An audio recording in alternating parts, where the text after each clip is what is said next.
Intro hot girls are more crazy always. Do you think hot girls are more crazy in your own experience as well? I've been around quite a few hot girls, but some of them can be very balanced, but give me your treatise on hot girls being crazy hot. Girls being crazy, here's what it is with the very attractive women. They don't get an insight into the average man and how average men behave. They get an insight into men that are incredibly intimidated by their beauty or incredibly lustful after their beauty. So they see men either kind of ignore them, so the quiet good guys, they're just kind of intimidated by them, but the loud, gregarious kind of adulterous men are after them, so they'll see guys that will leave their wives to be with you. They'll see guys that will drop everything to kind of, even if they're girlfriends in the same room, they're quickly seek you their number. They'll see guys that will risk their jobs, if they're your boss to be with you, so they see men as these huge risk takers that will do anything to have sex with you. So what ends up happening is she loses her naivety about a man. She no longer thinks men are faithful. She sees so many men break up whatever they have just to be with you.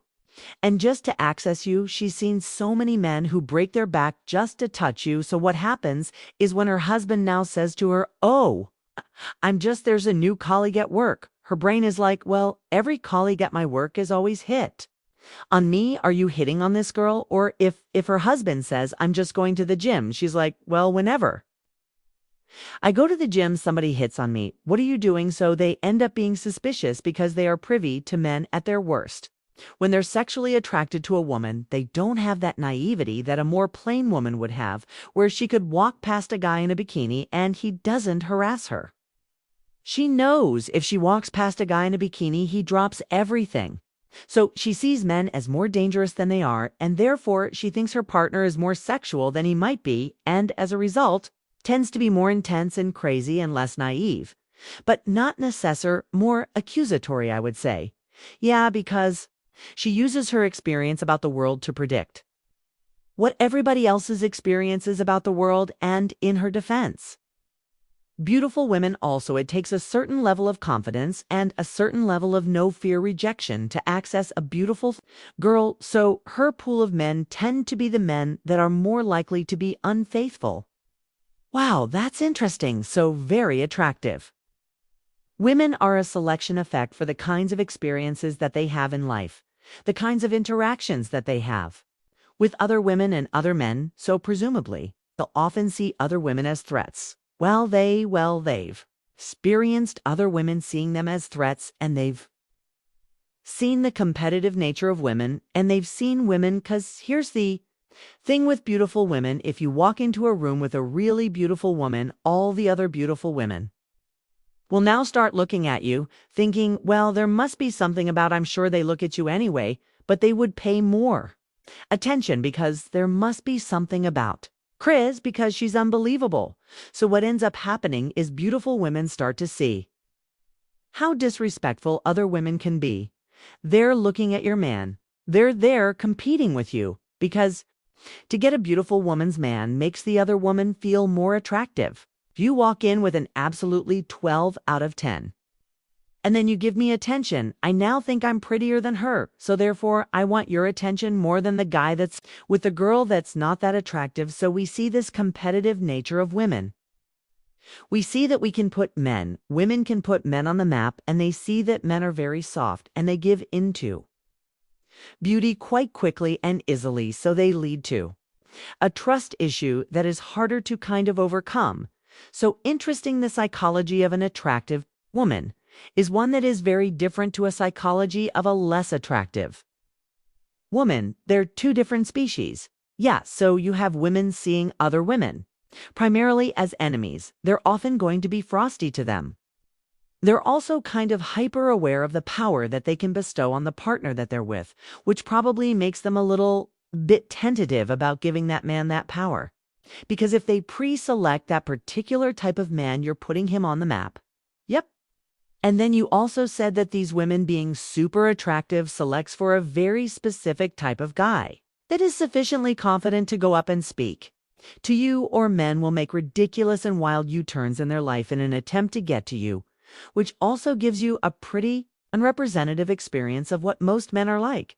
Yeah, on, and then when the looks start to fade, the looks start to fade. It's a harder transition for them when the looks start to fade from a woman who is quite plain. She sees it as life when the looks start to fade, with an attractive woman. She sees it as disastrous because a lot of the power has gone, so they might not always, but they might respond to it with a lot more insecurity, especially after children. But if she has good values, she recognizes that though the looks are replaced with family connection, but if she doesn't have good values and her identity is built on her appearance, you'll see that she'll go to more and more extents to kind of prove her attractiveness. And that might lead to promiscuity, so her identity can't be designed and around her looks. It will make her very fragile. It's rough.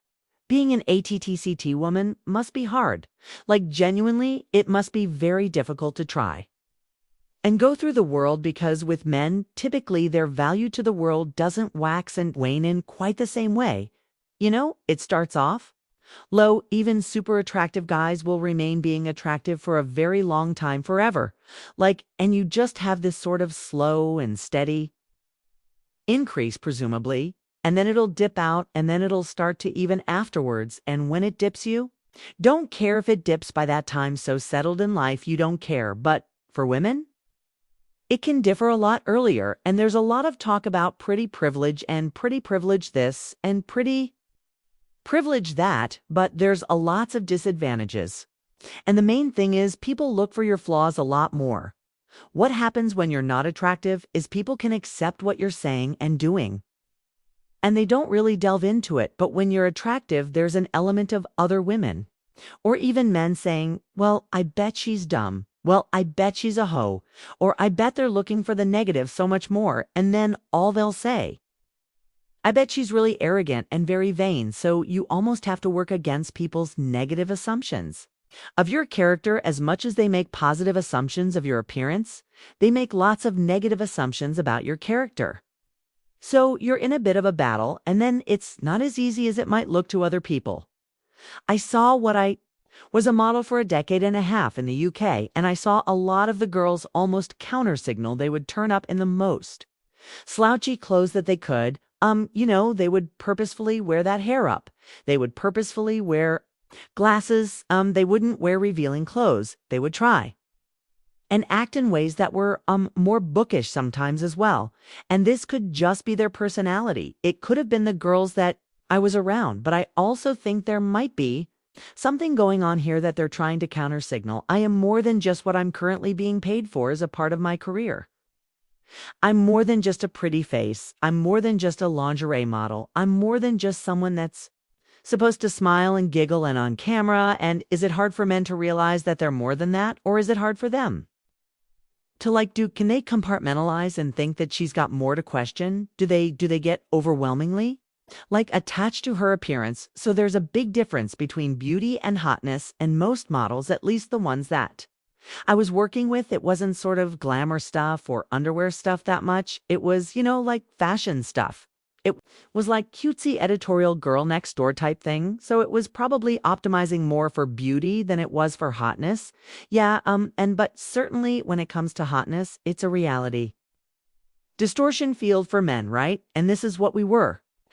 This is the word that was coming to my mind as you were talking about this, that the reality of a very, very hot woman is like a sphere that follows around her, just distorting all of her experiences with women, with men at restaurants, getting into nightclubs, with careers, everything. Yeah, the super hot, sexy woman gets it probably the worst because they activate a man's short-term mating strategies. They have long-term mating strategies with who they want to family with, and short-term who they just want to mate with, and they activate that in men. So a really sexy girl will activate a man's short-term mating strategies, and she also activate threats in women.